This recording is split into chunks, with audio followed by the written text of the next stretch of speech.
tema, um bate-papo, na verdade, sobre este tema. E lembrando que o doutor Arthur, ele é procurador do Estado, não é? Então, essa questão da cobrança de multa é bem da área dele, não é? Então, ninguém melhor para falar do assunto sobre a questão da multa, da execução da pena de multa, do que o doutor Arthur, que também é professor de Direito Penal, meu colega aqui no ProOrdem, leciona também lá no LFG, em faculdades, então é escritor, autor de vários livros dedicados a concurso público, então é uma grande satisfação poder debater aí, conversar um pouquinho com você sobre esse assunto, doutor Arthur. Imagina, Marcelo, eu que te agradeço. Para quem não sabe, nos conhecemos, né, Marcelo, desde 2005, que foi o início da minha carreira docente, você já antes, você já mais chegando no Estatuto do Idoso, né, Marcelo? Desde 741 de 2003, brincadeira, óbvio. Mas tem agora lembra que tem o super idoso já previsto em lei, não é? São lá, preveu a super preferência do super idoso, né? Mas brincadeiras à parte, Marcelo, prazer hoje então estar aqui com você. Para quem não sabe, já nos conhecemos há 15 anos, já somos amigos há 15 anos, desde 2005 lá no ProOrdem. Tivemos o prazer de escrever uma obra juntos. Lembra lá em 2009? Isso, 2009, as alterações do Código de Processo Penal. 690, 11.719, então escrevemos já juntos, já palestramos juntos, então é uma enorme honra, um prazer esse convite, Marcelo. E só me exibindo aqui, eu não atuo na área fiscal, mas eu vejo muitos dos colegas lá da área fiscal agora contentes com o pacote anticrime. Imagino. Vamos falar mais no fim aí da nossa exposição, mas de fato agora a bronca passou para o Ministério Público, né? A bola foi devolvida. Por muito tempo ficou com a Fazenda Pública e agora a gente devolve a bola lá para o Ministério Público, né? Mas estou à disposição, agradeço a presença aí de todos e vamos iniciar aí nosso bate-papo então, Marcelo. Maravilha. Lembrando só aos nossos ouvintes, nem todos aí são da área, né? Ou estão começando, não tiveram ainda essa disciplina na faculdade. Então, só para lembrar, como eu já disse no início, que a pena de multa no âmbito criminal é uma espécie de pena prevista no Código Penal. Nós temos, então, as penas privativas de liberdade, pena restritiva de direitos e a pena de multa. Lembrando ainda que a pena de multa, ela pode ser uma pena cumulativa. Então, temos, por exemplo, nos crimes patrimoniais, principalmente, a pena privativa de liberdade mais a pena de multa. Então, o furto, se nós formos lá no artigo 155 do Código Penal, tem a redação: subtrair para si para outra em coisa alheia móvel, pena reclusão de 1 a 4 anos e multa. Então, vejam que nós temos aí, além da pena privativa de liberdade, uma pena de multa. A pena de multa pode ser alternativa também, quando o legislador traz a pena privativa de liberdade ou multa. E pode ser uma pena isolada também. Então, diferente do que muitos imaginam, né, doutor Arthur? Direito penal não é só pena privativa de liberdade. Existem estas outras modalidades de pena que podem e têm previsão legal, devem ser aplicadas pelo juiz no caso concreto. Até, Marcelo, só uma parte, desculpa. Até é interessante nós anotarmos que a pena de multa, lá no artigo 1º da Lei de Introdução ao Código Penal, acaba sendo até um critério diferenciador de crimes e contravenções. Porque o crime não pode ser punido exclusivamente, cominada exclusivamente a pena de multa, diferentemente da contravenção penal, que pode ter a pena de multa como única sanção penal já abstratamente cominada, né? É uma questão aí interessante para se diferenciar crime de contravenção. Isso, exatamente, perfeito, muito bem lembrado. Nós temos também aquela chamada multa substitutiva ou multa vicariante, que inclusive o código traz ali algumas imprecisões em 2 artigos, né? Um fala ali da pena de prisão de até 6 meses, outro da pena de prisão de até 1 ano, que pode, então, ser substituída pela pena de multa, mas, enfim, só para deixar claro que existe, então, essa previsão da pena de multa. E aí, doutor Arthur, gostaria só que você comentasse um pouquinho como é fixada essa multa pelo juiz. Ela não é fixada diretamente em reais, não é?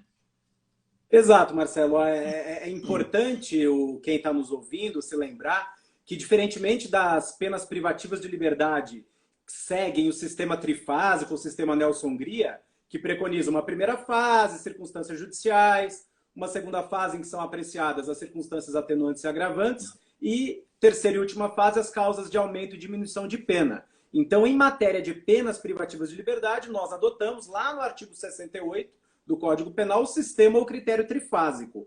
Em matéria de pena de multa, isso já é diferenciado. Se nós analisarmos os artigos 49 e seguintes do Código Penal, a doutrina traça para a gente que o sistema adotado pelo Código Penal, notadamente após a reforma da parte geral do Código, em 1984, é um sistema bifásico.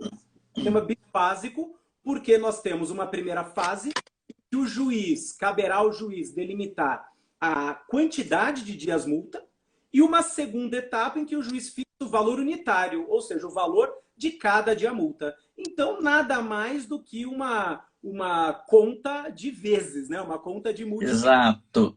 O juiz, num primeiro momento, traça a quantidade, aspecto quantitativo, e a segunda fase é a fase que eu denomino de valorativa, porque é o momento em que ele vai verificar o valor de cada dia multa e, ao final, fazer uma multiplicação. Quantidade de dias multa vezes o valor unitário, né? Isso. Então, o juiz ele tem a opção, como regra, né? Tem algumas exceções, fixar entre 1/30 até 5 vezes o valor do salário mínimo, né? Sendo que os dias multas podem variar de 10 a 360 dias multa. Então, entre 10 e 360 dias multa, aí depois, cada dia multa entre 1/30 e 5 vezes o valor do salário mínimo, lembrando ainda que, pelo Código Penal, esse valor pode ainda ser triplicado. Temos algumas outras leis especiais que permitem aumento até o décuplo. A lei de drogas traz uma fórmula um pouco diferente também, mas, como regra, o Código Penal estabelece, então, este critério para a pena de multa. Muito bem. Lembrando também só, doutor Arthur, nós falamos aí da multa vicariante, existe uma vedação expressa na Lei Maria da Penha em relação à multa substitutiva, não é? Então, quando se trata de multa por crime cometido na Lei Maria da Penha, não é possível esta substituição. Muito bem. Agora, uma outra questão, doutor Arthur, na época em que você estava na faculdade, já não estava mais em vigor isso, mas na minha época de faculdade ainda existia a previsão de conversão da pena de multa em prisão. Hoje, isso é inadmissível. Muito bom, Marcelo. De fato, eu não estava na faculdade ainda. Isso aconteceu em 1996. Com a Lei 9268 de 96, que alterou substancialmente a redação do artigo 51 do Código Penal, dando uma nova roupagem aí à questão da pena de multa. Só para o pessoal se situar. A pena de multa, a forma que ela foi pensada pelo legislador de 40 e até 1996, a pena de multa, a própria definição em dias multa já denotava, e hoje, se você for analisar, até um pouco anacrônico a gente ter esse fator dias multa, porque a origem do dias multa era a seguinte, para o pessoal se lembrar. O sujeito era condenado a 10 dias multa.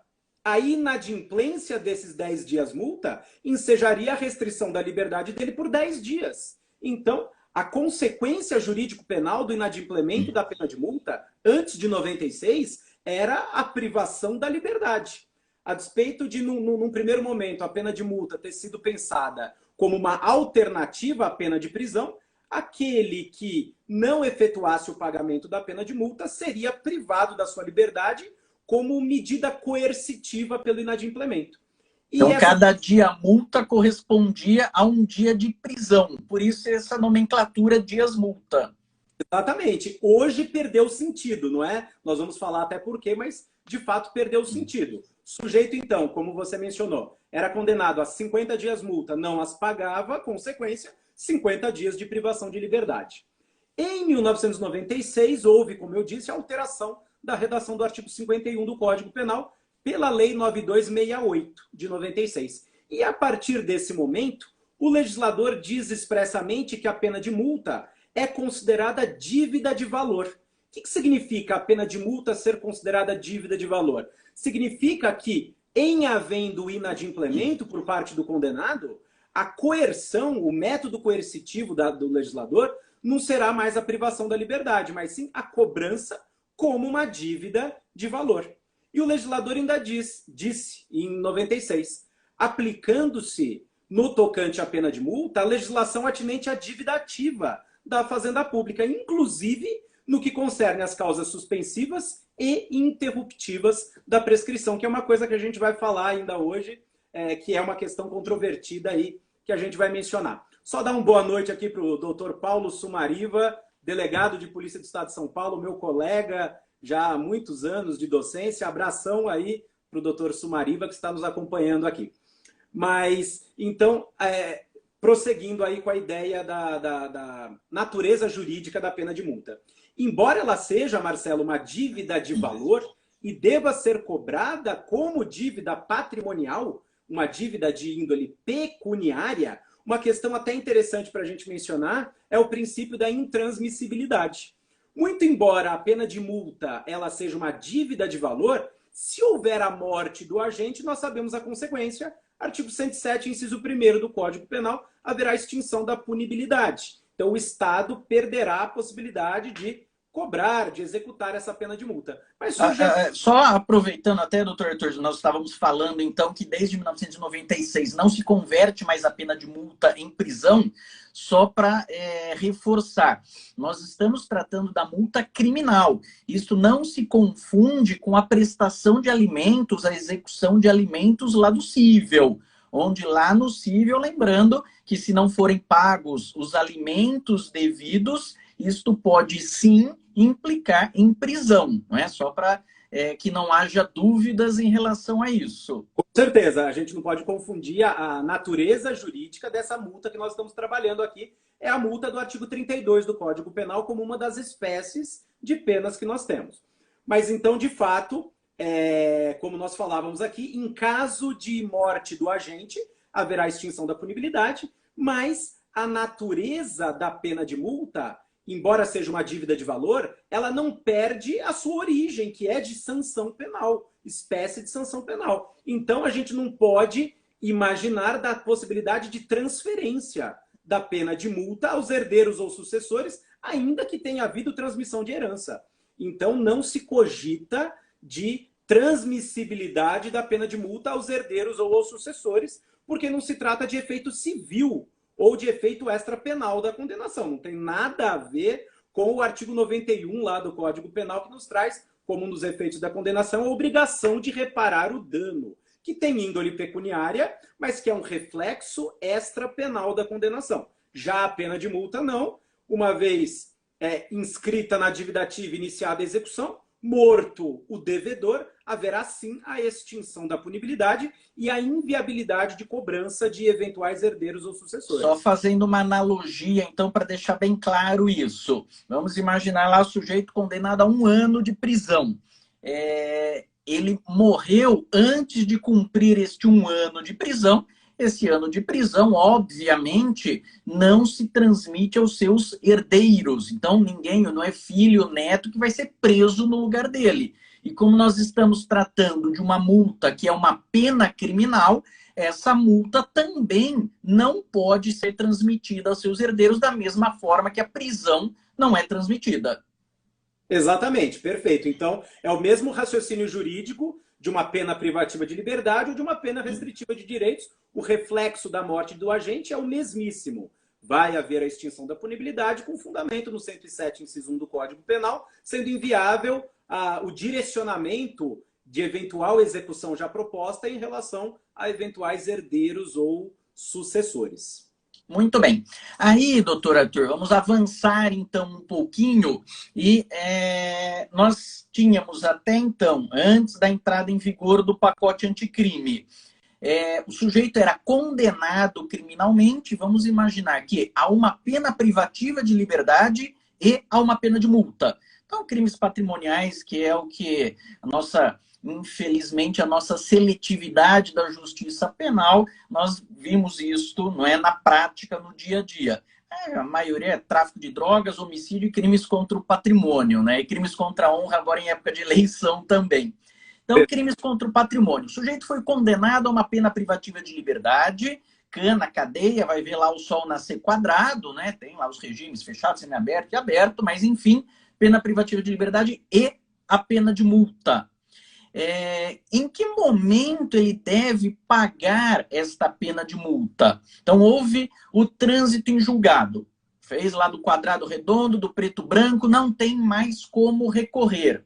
E aí, ele se apresenta para ser preso, vamos imaginar, não é? E a multa, como é que fica? Em que momento ele deve efetuar este pagamento da multa? Ok, Marcelo. O Código Penal, ele determina que, a partir do trânsito em julgado da sentença penal condenatória, o condenado, teoricamente, voluntariamente, deveria efetuar o pagamento da multa em 10 dias. Então, transitou em julgado a condenação, deveria haver o pagamento em 10 dias. Vamos imaginar que o condenado não tenha condições de efetuar o pagamento dessa multa à vista. Ali, recolher uma guia em favor do Tribunal de Justiça e efetuar ali o pagamento. Não, ele não tem condições financeiras de efetuar o pagamento à vista. Existe possibilidade pela LEP, e o próprio Código Penal menciona, de parcelamento dessa dívida. Tá? Então, admite-se a possibilidade de parcelamento e o que se deve levar em conta é, primeiro, o requerimento do condenado. Não é algo espontâneo. O juiz verifica lá da execução, opa, não houve o pagamento voluntário nesses 10 dias. Já toma providências para parcelar? Não. Deve haver uma provocação do condenado perante o juízo competente, que depois a gente fala qual é, e aí, em sendo o caso, defere-se esse parcelamento. Interessante, Marcelo, é que a LEP, lá no artigo 169, ela não prevê em quantas parcelas. Não há previsão legal de parcelamento em 5, 10, 15, 20, 30 vezes. O que a doutrina e a jurisprudência dizem é que se deve analisar a questão da situação financeira do condenado. Ele tem ou não tem potencial patrimonial para efetuar o pagamento à vista? Não tem. Parcelado. Análise do caso concreto. Então, o condenado vai apresentar ali uma carteira de trabalho, vai demonstrar os seus rendimentos e dizer lá para o magistrado que é inviável o pagamento ali à vista, solicitando, então, esse parcelamento. Vamos imaginar que, deferido o parcelamento pelo magistrado, chegou na terceira parcela, o sujeito não pagou. Qual a consequência do inadimplemento do parcelamento da pena de multa? Pelo amor de Deus, jamais prisão. Não podemos nos esquecer do artigo 51 do Código Penal. É dívida de valor, não cabe a conversão em privação de liberdade. Então, havendo impontualidade no parcelamento, a consequência é a revogação do parcelamento e, obviamente, a retomada de uma eventual execução dessa pena de multa. Muito bem.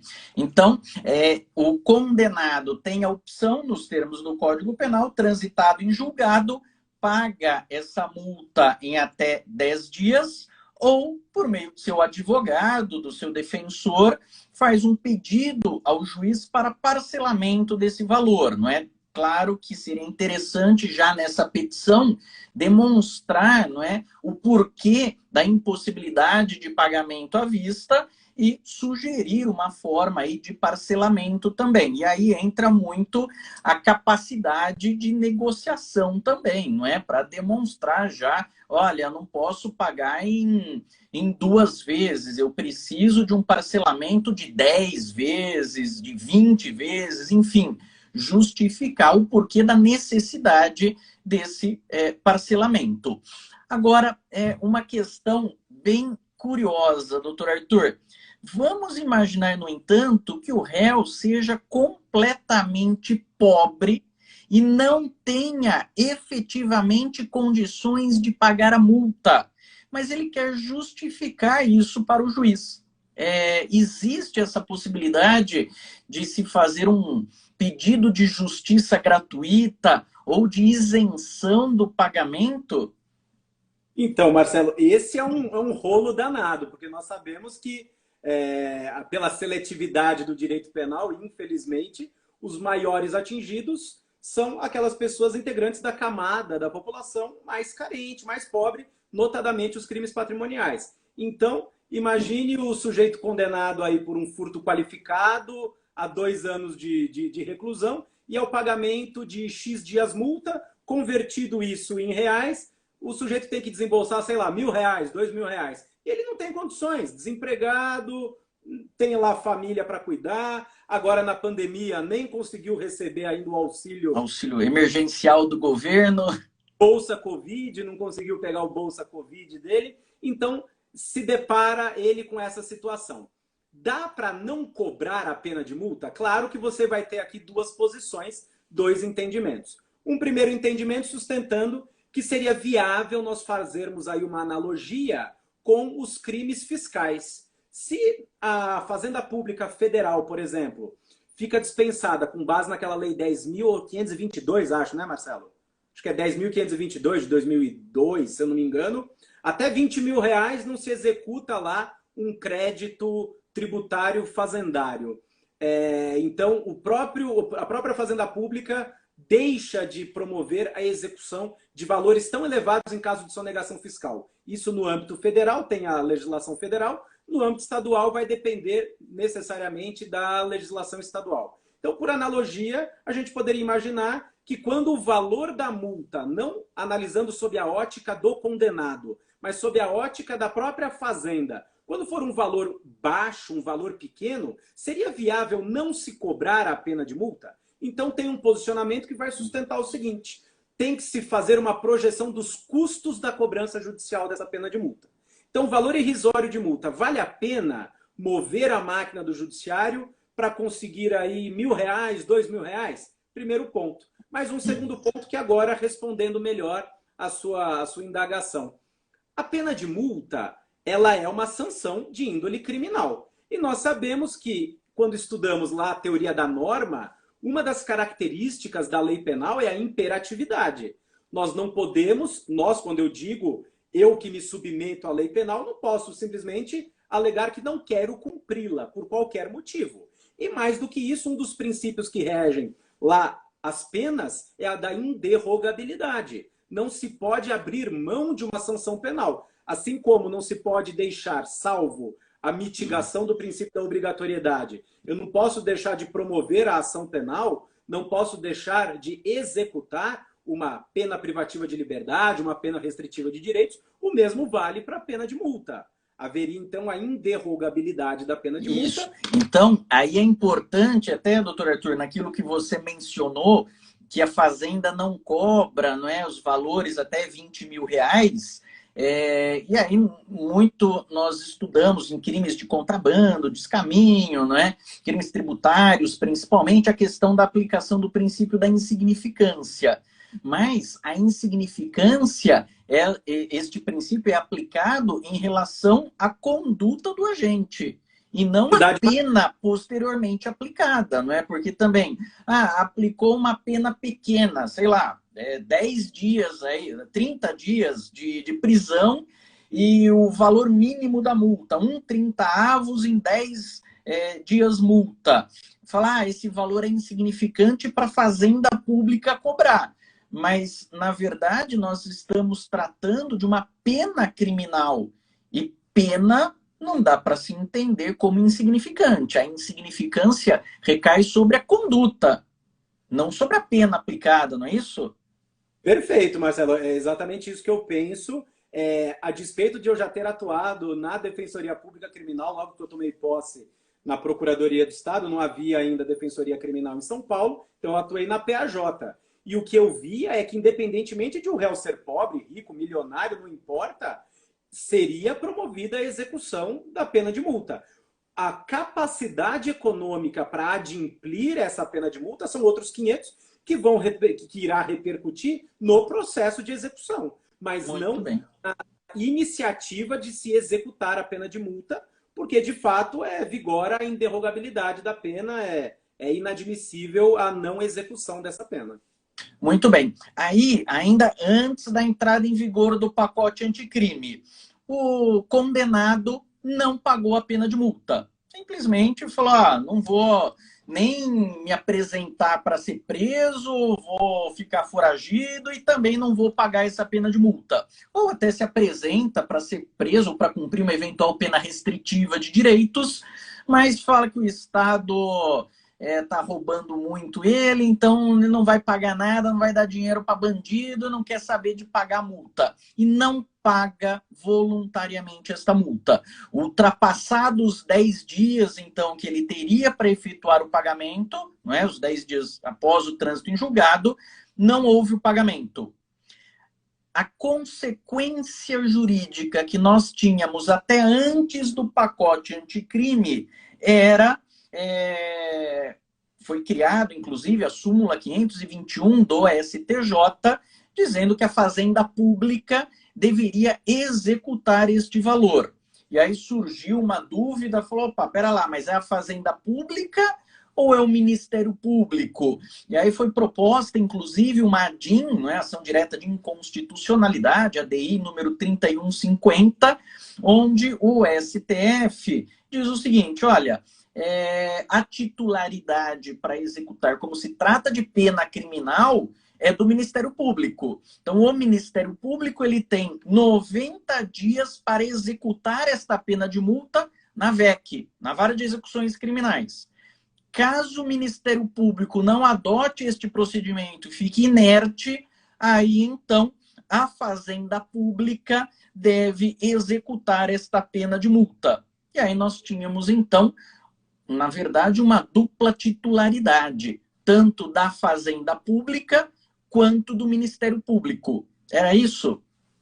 Exato, Marcelo. Eu acho que é só interessante para o pessoal que está nos vendo aqui, só fazer um retrospecto, 2 minutos a respeito das fases em que nós tínhamos quem era o legitimado ativo para cobrar a pena de multa e qual o juízo competente.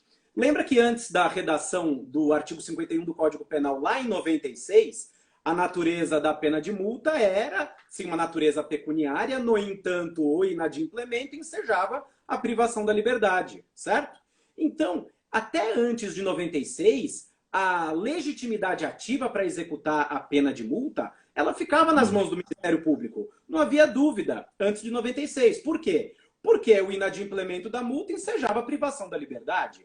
O legitimado ativo era o MP, e a execução da multa corria na VEC, nas varas de execução criminal, seguindo o procedimento da LEP. No entanto, com a alteração do artigo 51 do Código Penal lá em 96, passando-se a afirmar categoricamente lá que a pena de multa se tornava uma dívida de valor na forma da dívida ativa da Fazenda Pública, inclusive no tocante às causas suspensivas e interruptivas da prescrição, adotou-se uma nova corrente. O Ministério Público deixa, então, de executar a pena de multa, já que o Código Penal, no 51, lá da Lei de 96, fala em dívida de valor e inclusão, ou, analogamente, seria uma dívida ativa não tributária. Essa seria a natureza jurídica da pena de multa criminal, dívida ativa não tributária. Incluía-se aquela certidão do juízo criminal na dívida ativa e quem deflagrava o processo de execução era a Fazenda Pública. Quando fosse um crime de competência da Justiça Federal, a PGFN, Procuradoria-Geral da Fazenda Nacional, crimes de competência da Justiça Estadual ia para a PGE, a certidão, e então havia a inscrição na dívida ativa e a cobrança dessa pena de multa na forma da Lei de Execuções Fiscais, Lei 6.830 de 80. Certo? Então, aquele status de processo de execução penal da multa sofre uma alteração totalmente distinta.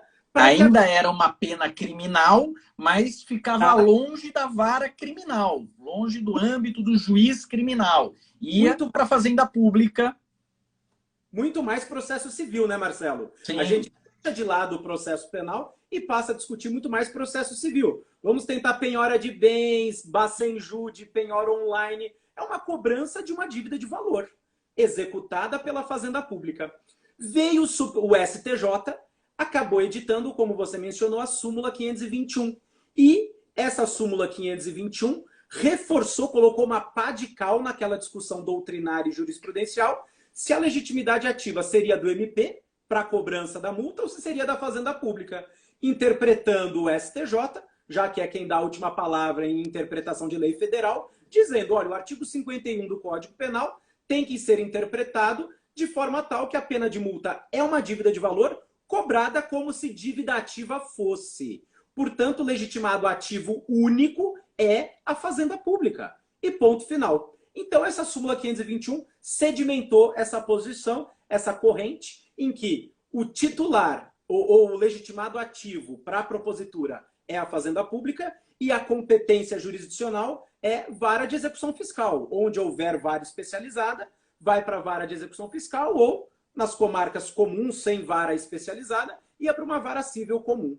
Só que isso, como você... Cá entre nós, o Ministério Público, dando graças a Deus, né, falou, opa, me desincumbi da cobrança da pena de multa. Joga lá para a Fazenda Pública, eles que se virem com essa questão da multa. Com certeza, isso foi um alívio para o MP, porque deixou de atuar em processos em que, se formos analisar, embora seja o ius punitionis, né, o poder-dever do Estado de executar, de fazer valer a sanção criminal, ela não tem um reflexo propriamente criminal, certo? Tanto é verdade que vai recair no patrimônio do condenado. A bem da verdade é essa, iria recair na sua força patrimonial. E até que o STF, em 2018, no fim de 2018, analisando a ADI que você mencionou, a ADI 3150, e julgando conjuntamente com uma questão de ordem, 12ª questão de ordem, lá na ação penal 470, ação penal do mensalão, decidiu, como você mencionou, olha, a legitimidade ativa não é da Fazenda Pública. A pena de multa é sanção criminal. O legitimado ativo é o Ministério Público, titular da ação penal. Portanto, ele é quem vai promover a execução da pena de multa, mas, em caso de inércia pelo prazo de 90 dias, se o MP ficar inerte, após ciente da expedição da certidão da pena de multa, não iniciada a execução pelo MP, aí sim, chuta-se a bola para a Fazenda Pública e, como você mencionou, passa a haver uma dupla titularidade, uma dupla legitimidade ativa após o 90º dia em que haveria a possibilidade de execução da multa. Então, esse foi o último entendimento do STF em 2018. Mas, famoso porém, contudo, todavia... Aí vem o pacote anticrime. O pacote anticrime novamente deu redação para o artigo 51 do Código Penal. Lembrando só, o pacote anticrime publicado no dia 24 de dezembro de 2019, com entrada em vigor dia 23 de janeiro, não é? Salvo engano, dia 23 de janeiro. Ou seja, nosso recesso forense foi para o espaço porque tivemos que ficar estudando as alterações do pacote anticrime, cujo período de vacatio legis coincidiu com o nosso recesso. Então vejam que 2020 já começou problemático aí, não é? Para o advogado criminalista teve uma mudança brutal, né? No CPP, ainda bem que se suspendeu o juiz de garantias lá para não dar mais rolo do que iria dar, né? Mas então, Marcelo, com o pacote anticrime, que só para o pessoal saber, é a Lei 13.964 de 2019, que entrou em vigor em 23 de janeiro de 2020. Nova redação, nova alteração do artigo 51 do Código Penal, manteve-se a essência. A natureza jurídica da pena de multa continua a mesma, ela é dívida de valor, só que nós temos lá que a cobrança far-se-á perante o juiz da execução penal.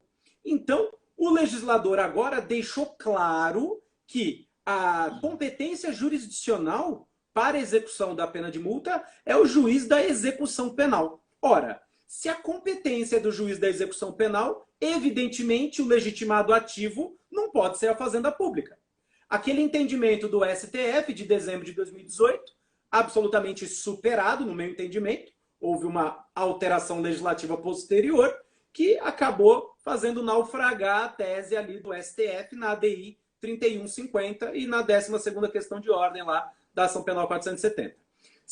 Então, só para deixar claro, doutor Arthur, tanto a súmula 521 do STJ não tem mais aplicabilidade, na verdade já não tinha por causa da ADI 3150, né? Mas só para deixar claro, então, a súmula 521 do STJ não tem mais aplicabilidade com a entrada em vigor do pacote anticrime, e o que foi decidido na ADI 3150 também perde a sua aplicabilidade, justamente porque surge uma lei nova, que é o pacote anticrime, trazendo uma forma diferente de cuidar da execução da pena de multa.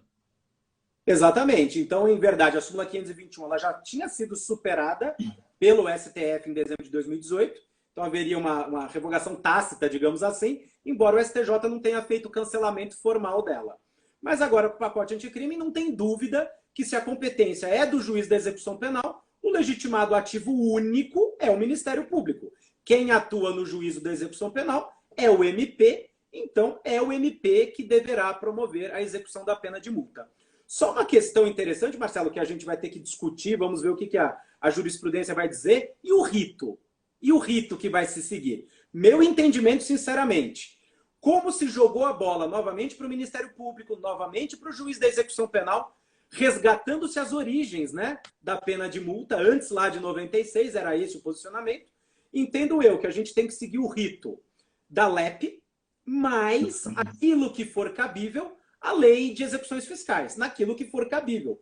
Porque o MP vai ter que tomar as mesmas providências que a Fazenda Pública tomava. Pesquisa de bens, penhora, se não achar bens, vai sobrestar a execução. Então, vamos ver o que a jurisprudência vai decidir a respeito do procedimento, do rito mesmo. Mas me parece que vai ficar algo um pouco híbrido. Aquilo que der para utilizar a LEP, ok, usa a LEP, prazos da LEP e tudo mais, mas como a LEP regula a execução de penas usualmente diversas, que são a privativa de liberdade e a restritiva de direitos, naquilo que a LEP for omissa, nós temos que nos socorrer de outro ramo do direito. Me parece que o mais adequado aí é a gente usar a Lei de Execuções Fiscais, que é a Lei 6.830 de 80. Vamos ver. Exato, eu entendo da mesma forma. Hoje a legitimidade é exclusiva do Ministério Público para executar a pena de multa, portanto não há mais que falar na vara da Fazenda Pública. E aí, fazendo outra parte, não é? Os procuradores da Fazenda estão dando graças a Deus, então devolveram a bola para o Ministério Público, e o Ministério Público deve executar exclusivamente na vara de execuções criminais. E aí sim, não é, para integração, vai ter que usar a Lei 6.830, não é, como complemento naquilo que for omissa a Lei de Execuções Penais. E perfeito. Aí, doutor Arthur, fica uma dúvida muito instigante e atual com relação à prescrição. Como é que fica a prescrição da pretensão executória da pena de multa? Lembrando só, nós temos a chamada PPP, né, prescrição da pretensão punitiva, e a prescrição da pretensão executória. Então, antes do trânsito em julgado, se fala em PPP, e aí nós vamos seguir o mesmo prazo prescricional, a mesma regrinha de prescrição da pena privativa de liberdade, e se a pena for exclusivamente de multa, ela prescreve em 2 anos. Isso a PPP. Mas aí o problema vem com a PPE, a prescrição da pretensão executória. Por quê? Porque a própria lei, ela estabelece, não é, com essa nova redação, que diz lá: transitada em julgada a sentença condenatória, a multa será executada perante o juiz da execução penal e será considerada dívida de valor, aplicáveis às normas relativas à dívida ativa da Fazenda Pública, inclusive no que concerne as causas interruptivas e suspensivas de prescrição. Portanto, pelo que se entende da atual redação do artigo 51, A PPE observaria aquela regrinha dos 5 anos, as causas interruptivas do artigo 174 do Código Tributário Nacional e as causas suspensivas do artigo 40 da 6830 com a súmula 314 do STJ?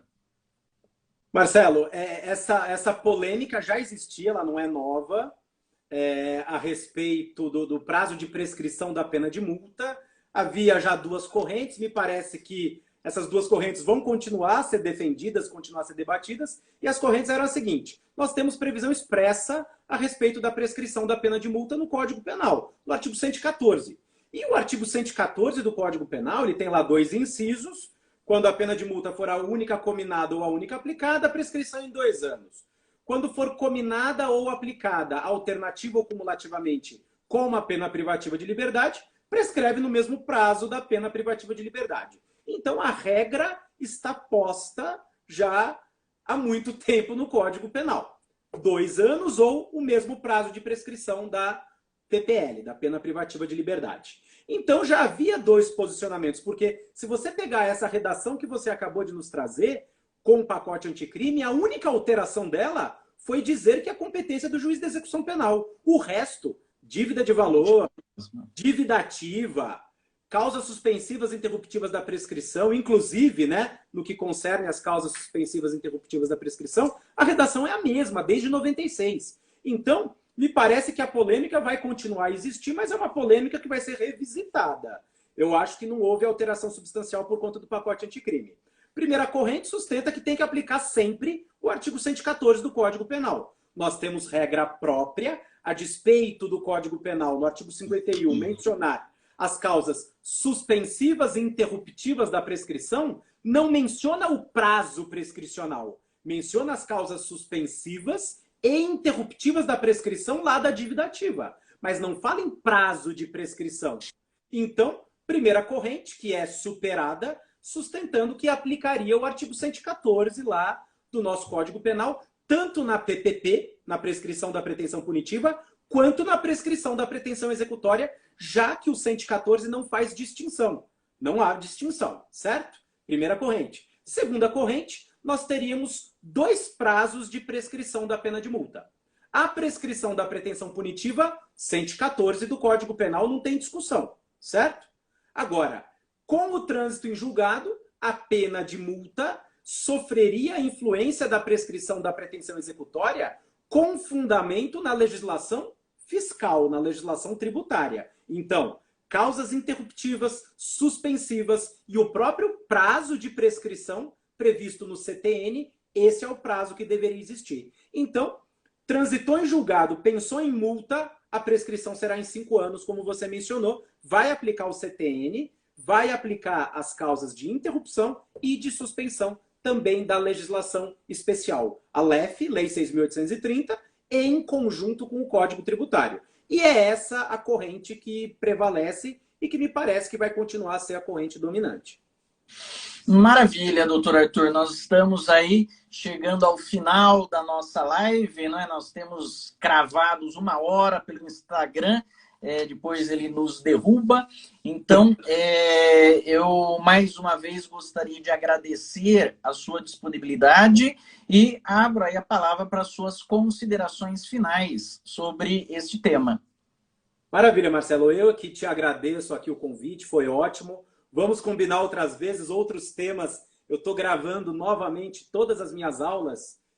Agora na pandemia, estou fazendo do meu escritório o meu estúdio, né? Então, eu estou gravando tudo novo lá para os nossos cursos na rede LFG.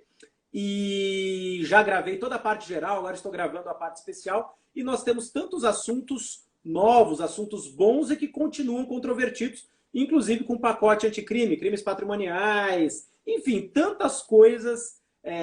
Já vi live sua a respeito do artigo 122 do Código Penal, induzimento à automutilação, que foi um absurdo aí do legislador colocar como crime contra a vida no mesmo balaio. Pois é. Não é crime contra a vida o induzimento à automutilação. Enfim, direito penal ele é um ramo que dá filme, diferente do direito empresarial, que não tem filme de cheque, não tem filme de... Já pensou o assassinato das debêntures? Ninguém ia essa porcaria, O incrível mundo das notas promissórias.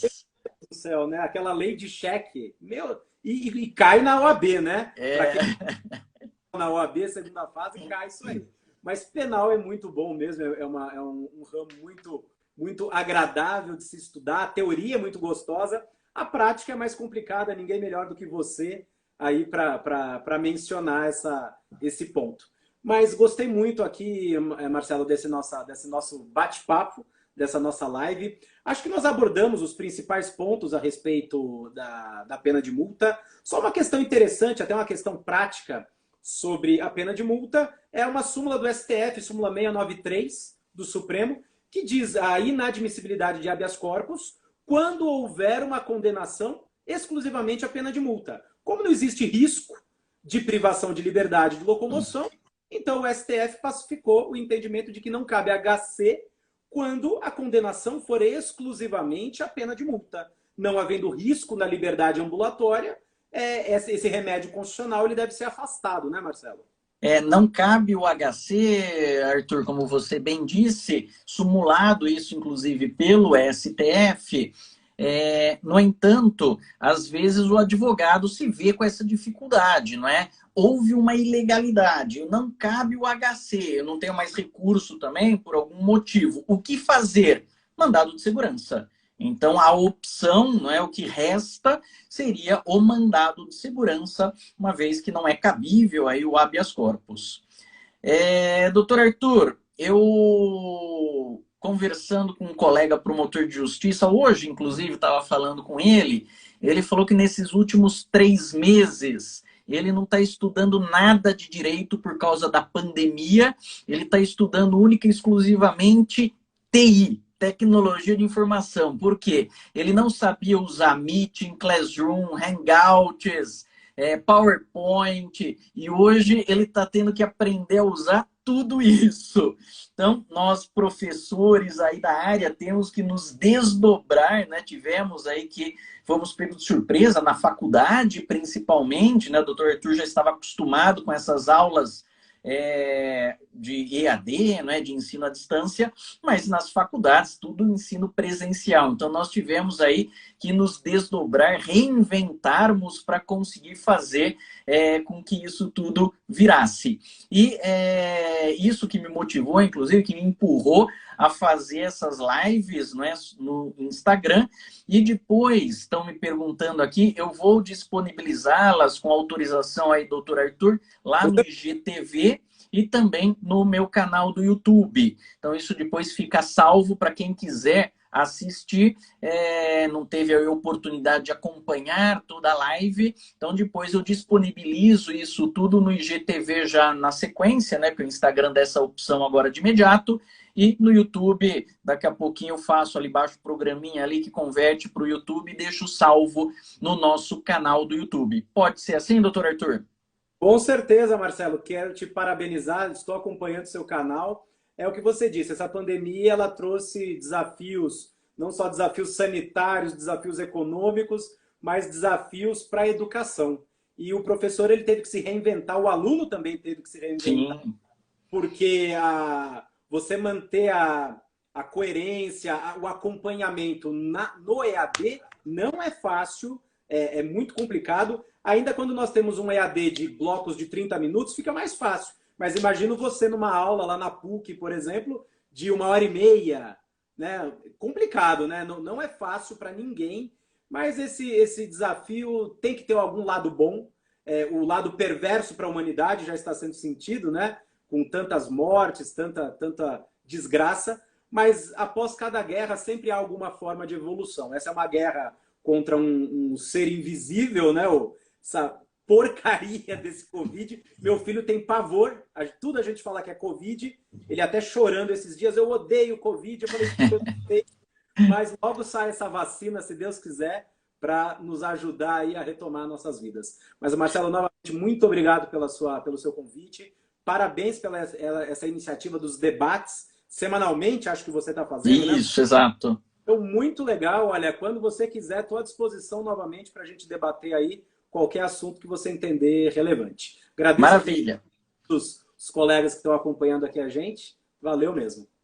Maravilha, agradeço aí, doutor Arthur, agradeço a todos nossos colegas, advogados, defensores, procuradores, operadores em geral aí da área do direito que nos acompanharam, nossos alunos, ex-alunos também, vocês que fazem aí, não é, que nos motivam a debater estes assuntos, porque afinal de contas sempre é o debate, a conversa que faz com que nós possamos evoluir. Então o direito é isso, o direito é debate.